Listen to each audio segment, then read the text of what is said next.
எப்படி ஏற்றுக்கொள்வாங்க அப்படின்னு நீங்க யோசிச்சீங்க? அவை பார்த்த மாப்பிள்ளைன்றபடியா அவைக்கு பிடிச்ச மாப்பிள்ளைய நான் செலக்ட் பண்ணபடியா நல்லா பார்த்துருப்பீன்னு தான் நினைச்சேன்னா நல்லா தான் பார்த்தவே.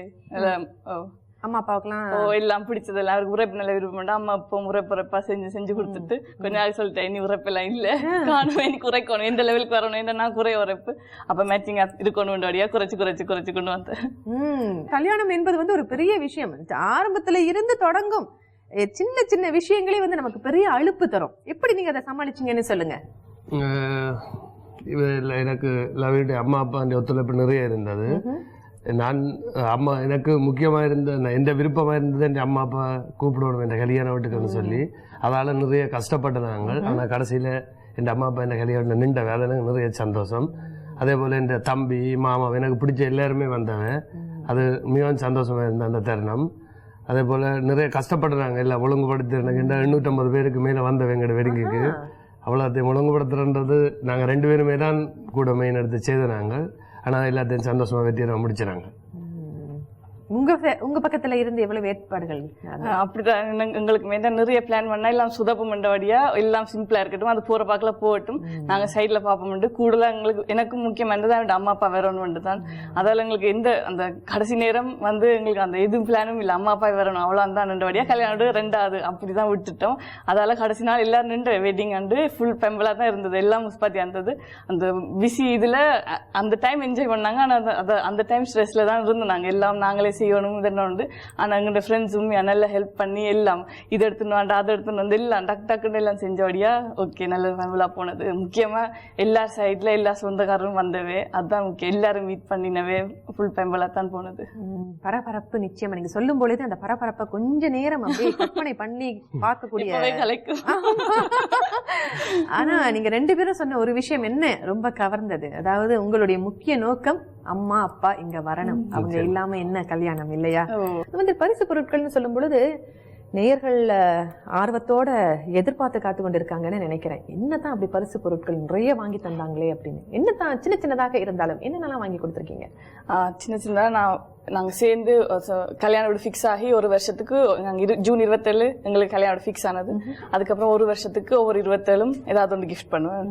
அப்போ ஆஃப்டர் ஷேவ் அவருக்கு கார்ட்ஸ்ல யாராவது இருப்போம். அப்போ எங்களோட போட்டோ பின்னுக்கு அடிச்சிருந்த கார்ட்ஸ் வாங்கி கொடுத்தேன்.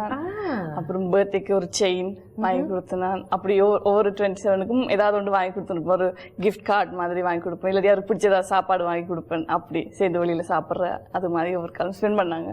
அப்புறம் பெஸ்ட் லைஃப் பார்ட்னர் ஒரு ஆஸ்கர் அவார்ட் மாதிரி ஒரு இது ஒன்று வாங்கி கொடுத்தேன். நான் அப்படி சின்ன சாமான் அவர் வாங்கி கொடுத்தா எல்லாம் பெருசா தொகையா தான் வாங்கி தருவார். வேல்யூ கூடினதா தான் வாங்கி கொடுவேன். நான் சின்னதா தான் வாங்குவேன்.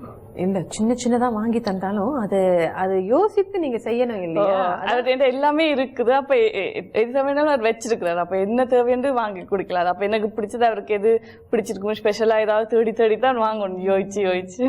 அதாவது அந்த கார்டு அவருக்கு பிடிக்கும்னு சொன்னீங்க. அதுல உங்க 2 பேரோட படத்தையும் பெரிய யோசிக்கணுங்க. சும்மா நீங்க வாங்கி கொடுக்கறது பெருசு இல்ல, எனக்கு விருப்பம் இருக்காது. நான் விளையாட போயிருக்க அந்த படத்தை பார்க்க விட்ட போகணும்னு தான் யோசிக்கிறாங்க. பாருங்க அந்த அளவுக்கு அழுத்தம் தந்திருக்குது. அந்த கார்டு நீங்க வாங்கி தந்தாலும் காரணமா தான் வாங்கி தந்திருக்காங்க. ஆஸ்கார் அவார்ட்னு சொன்னீங்க இல்லையா? இருவரும் சேர்ந்த மாதிரி ஒரு ஆஸ்கார் அவார்ட். நிச்சயமா உங்க 2 பேருக்கும் அதுதான் ஆஸ்கார் அவார்ட். வாழ்நாள் சாதனை இல்லையா அது? அதுதான் முக்கியம். என்ன வாங்கி தந்தோம் என்பது சொல்றதை விட நிறைய காசு நம்ம கொடுத்து வாங்கி தர்றது முக்கியம் இல்ல, அது அதற்கான முயற்சி எடுத்துக்கிறது தான் முக்கியம். நீங்களும் நிறைய வாங்கி தந்திருக்கீங்கன்னு சொன்னாங்க. நீங்க சொல்லுங்க என்னென்ன வாங்கி தந்திருக்கீங்க? முதலாவது பர்த்டேக்கு எங்களுக்கு கல்யாணம் ஃபிக்ஸ்ட் ஆன அப்புறம் முதல் பர்த்டேக்கு ஒரு ஐபேட் பண்ணி கொடுத்தேன் நான். அதுக்கு பிறகு சாரி ஒன்று வாங்கி கொடுத்தேன் நான். அதுக்கு பிறகு முதலாவது அனிவர்சரிக்கு ஒரு ஆடி கார் வாங்கி கொடுத்தேன் நான். நீங்க சொன்ன மாதிரி கனமாக வாங்கி தந்திருக்கிறாரு எல்லாமே. ஒரு பர்த்டேக்கும் ஸ்விஸ் காசுக்கு 1000 ஃப்ராங்க் கொடுக்குறேன் நான் கிஃப்டா. முடியாது முடியாது, இதுக்கு மேல முடியாது. இனி வீட்டுல எல்லாம் தொடங்கி இருப்பாங்க, அப்படின்னு தொடங்கி இருப்பாங்க. அப்பப்பப்பப்பப்பா, இவ்வளவு மாறி மாறி மாறி மாறி இவங்க கொடுக்குற பரிசெல்லாம் கேட்டு ஒரு தலை சுத்திட்டு வருது எனக்கு. நீங்க இந்த காட்சி தொகுப்பை பாருங்க, அதுக்கப்புறம் நம்ம நிதானமா இன்னும் நிறைய விஷயங்களை தெரிந்து கொள்வோம்.